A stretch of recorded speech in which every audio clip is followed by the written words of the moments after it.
Ay mga bossing, ito na. Last part na to ng paliligo ni pagligo ni Mini. Nasa machine na siya. Drying machine. I-on na natin. I-set natin sa 40 minutes. Then, go!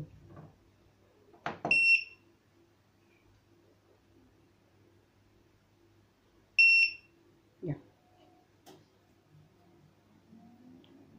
Start na sa pag-dry.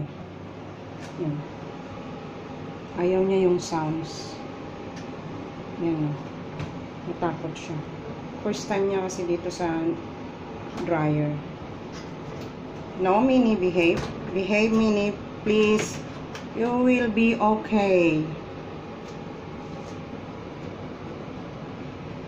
Hindi naman siya, yung temperature naman niya warm lang, hindi hot. Ganyan lang siya kasi yung sound maingay sa loob. So, normal lang siguro na medyo siya. Naguguluhan sa ingay ng dryer. Kasi nga naman, syempre, pusa. Hindi naman sila ganito talaga. Dahil lang mga pusa, mga aso. Yun nga lang dahil pet sa loob ng bahay. So, kailangan dumaan sila sa proseso. Sabay ganun, may proseso pa. Maliligo sila. Hindi lang sa kain ng kain, tulog ng tulog. Hindi lang puro laro. Paliliguan din natin sila for proper hygiene.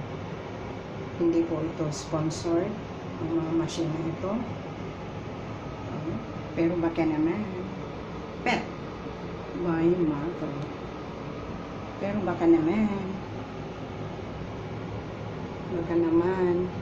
my super cats, my cats, my pets. Ito si Mini. Ito si Mini. Medyo magulo kanina, naliligo siya. Dahil isang buwan na hindi sila naligo. Nag-skip ng isang buwan. Kasi lumipat kami. So, kailangan may mga priorities na dapat unahin. Pero ngayon, medyo adjusted na yung time ko. So, time ko sa mga time sa mga aso, time sa aso, time sa mga pusa. Importante kasi yung mabigyan din sila ng pansin. Yan, curious siya. Yan, dinadry na natin ngayon si Mini. Dito sa dryer. How are you, Mini mo? Are you okay? You will be alright. Look at your hair. So cute. So beautiful. I love your tail. Long tail. Pretty